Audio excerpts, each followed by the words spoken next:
এবার দ্রুত গতিতে এগিয়ে আসছে ভারী বৃষ্টি। গত কয়েকদিন ধরে পরিষ্কার আকাশ থাকলেও এবার কিন্তু কালো মেঘ ঘনিয়ে আসছে বাংলার বুকে। কিন্তু ঠিক কোন এলাকায় কালো মেঘ ঘনিয়ে আসবে এবং কোন দিকেই বা ভারী বৃষ্টি হবে তা নিয়ে এই ভিডিওতে আপনাদেরকে বিস্তারিতভাবে জানিয়ে দেব। আপনি ভিডিওটি অবশ্যই শেষ পর্যন্ত দেখবেন। ভিডিওটি ভালো লাগলে একটি লাইক করবেন, আর এইরকমই লেটেস্ট ও হেল্পফুল ভিডিওগুলি সবার প্রথম দেখার জন্য আমাদের চ্যানেলটিকে সাবস্ক্রাইব করে পাশের বেল আইকনটি বাজিয়ে দেবেন। চলুন এক নজরে দেখে নেওয়া যাক। দক্ষিণ পূর্ব বঙ্গোপসাগরে তৈরি হওয়া একটি নিম্নচাপ ঘূর্ণাবর্তে পরিণত হয়েছে। এর পাশাপাশি জম্মু ও কাশ্মীর সংলগ্ন এলাকায় পশ্চিমী ঝঞ্ঝা সক্রিয় রয়েছে। এমনকি আজ আরও একটি পশ্চিমী ঝঞ্ঝা উত্তর পশ্চিম ভারতে প্রবেশ করতে পারে। আর এই সমস্ত সিস্টেমের প্রভাবে দক্ষিণবঙ্গে দিনের পর দিন জলীয় বাষ্প বাড়ছে। পাশাপাশি ভোরের দিকে কুয়াশা দেখা গেলেও বেলা বাড়ার সঙ্গে সঙ্গে তা কেটে রোদের তেজ তীব্র হচ্ছে, যা গরমের অনুভূতি বাড়াচ্ছে। আজ কলকাতা, হাওড়া, বর্ধমান, বাঁকুড়া, পুরুলিয়া, বীরভূম সহ দক্ষিণবঙ্গের বেশ কিছু জেলায় তাপমাত্রা ক্রমশ বাড়বে। বৃষ্টিপাতের কোনো রকম সম্ভাবনা নেই। এমনকি গোটা সপ্তাহেই আবহাওয়া একই রকম থাকবে। আগামী 3 দিন সর্বোচ্চ তাপমাত্রা 2 থেকে 4 ডিগ্রি সেলসিয়াস পর্যন্ত বাড়তে পারে।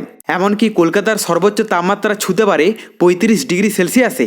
অন্যদিকে দক্ষিণবঙ্গে গরম বাড়লেও উত্তরবঙ্গের আবহাওয়া তুলনামূলক মনোরম থাকবে। তবে দার্জিলিং এবং কালিম্পং জেলায় হালকা বৃষ্টিপাতের সম্ভাবনা আছে, সঙ্গে দমকা হাওয়া বইতে পারে। তো এরপর আমরা যদি লাইভে আপডেটটা দেখে নিই, প্রথমে আমরা যদি পশ্চিমবঙ্গের দক্ষিণবঙ্গের এলাকাগুলোর কথা বলি, তো এখানে কলকাতা থেকে শুরু করে হুগলি, বর্ধমান, বাঁকুড়া, পুরুলিয়া, আসানসোল, জামশেদপুর, চাকুলিয়া, খড়গপুর, এদিকে বোলপুর, বহরমপুর, কৃষ্ণনগর, মুর্শিদাবাদ, মোটামুটি দক্ষিণবঙ্গের বেশিরভাগ এলাকার আবহাওয়া পরিষ্কারই দেখতে পাওয়া যাচ্ছে।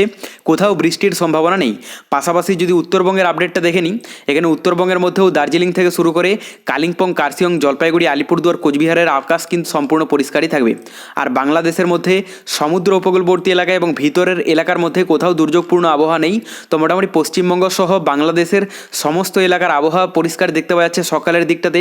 দুপুরের দিকেও নতুন কোনো চেঞ্জেস দেখতে পাওয়া যাচ্ছে না, এবং রাতের দিকেও একই থাকবে। দেখুন, এই মুহূর্তে আমরা যদি বঙ্গোপসাগরের আপডেটটা দেখি, এখন বর্তমানে কোনো রকম সিস্টেম বা দুর্যোগ নেই। গত কয়েকদিন আগে ছিল, এবং তার প্রভাবটা কিন্তু বিশেষ করে মায়ানমারের দিকে কিন্তু চলে গিয়েছিল। পশ্চিমবঙ্গ, বাংলাদেশে সেই রকমভাবে ইফেক্ট পড়েনি, যার প্রভাবে কোনো রকম বৃষ্টি দেখতে পাওয়া যাচ্ছে না। যদিও গত সপ্তাহের মঙ্গলবার নাগাদ হালকা বৃষ্টি হয়েছিল, তবে বাদবাকি বেশিরভাগ দিনই কিন্তু পরিষ্কার আবহাওয়া ছিল, এবং এখনও পর্যন্ত পরিষ্কার আবহাওয়াই আছে। কোনো রকম বৃষ্টির সম্ভাবনা নেই, নতুন কোনো দুর্যোগও নেই। এখানে হালকা মেঘের একটা স্পট পড়তে দেখতে পাওয়া যাচ্ছে, কিন্তু এর প্রভাবটা কোনো রকমভাবে সমুদ্র উপকূলবর্তী এলাকা এবং ভিতরের এলাকার মধ্যে ইফেক্ট পড়তে দেখতে পাওয়া যাচ্ছে না। এরপর আমরা তাপমাত্রাটা দেখে নেব যে তাপমাত্রায় নতুন কোনো চেঞ্জেস এসেছে কিনা, কারণ গত কয়েকদিন ধরেই কিন্তু তাপমাত্রা বিশেষ করে দিনের দিকটাতে পশ্চিমবঙ্গ, বাংলাদেশে ভালোই গুমট ভাব থাকছে। তো এখানে যা দেখতে পাওয়া যাচ্ছে, কলকাতাতে 32 ডিগ্রিতে চলে যাবে, এবং পাশাপাশি বেশিরভাগ দক্ষিণবঙ্গের এলাকাগুলোর তাপমাত্রা থাকতে পারে 32-33 ডিগ্রির মধ্যে। আর আমরা যদি উত্তরবঙ্গের আপডেটটা দেখে নিই, এখানে দার্জিলিংয়ে 22 ডিগ্রি থাকবে। পাশাপাশি এখানে কালিম্পং, কার্শিয়ংয়ে 24 ডিগ্রি দেখতে পাওয়া যাচ্ছে। আর এদিকে জলপাইগুড়ি, আলিপুরদুয়ার, কোচবিহারের তাপমাত্রা থাকবে 30 থেকে 31 ডিগ্রির মধ্যে। বাংলাদেশের কথা বলতে গেলে সমুদ্র উপকূলবর্তী এলাকা এবং ভিতরের এলাকার মধ্যে অধিকাংশ এলাকার তাপমাত্রা থাকতে পারে 30 ডিগ্রি থেকে শুরু করে 31-32 ডিগ্রি পর্যন্ত। ঢাকাতে থাকবে 33 ডিগ্রি, মানে সব থেকে বেশি ঢাকাতেই থাকে। এরপর আমরা যদি রাতের দিকে তাপমাত্রাটা দেখি, কারণ রাতের দিকে গত কয়েকদিন ধরে মোটামুটি হালকা ঠান্ডা ভাব ছিল, কিন্তু আস্তে আস্তে এটিও কিন্তু কমতে শুরু করেছে। কলকাতাতে যা দেখতে পাওয়া যাচ্ছে 27 ডিগ্রি থাকবে, মানে ঠান্ডা ভাব অনেকাংশেই কিন্তু কেটে যাবে বলা যায়।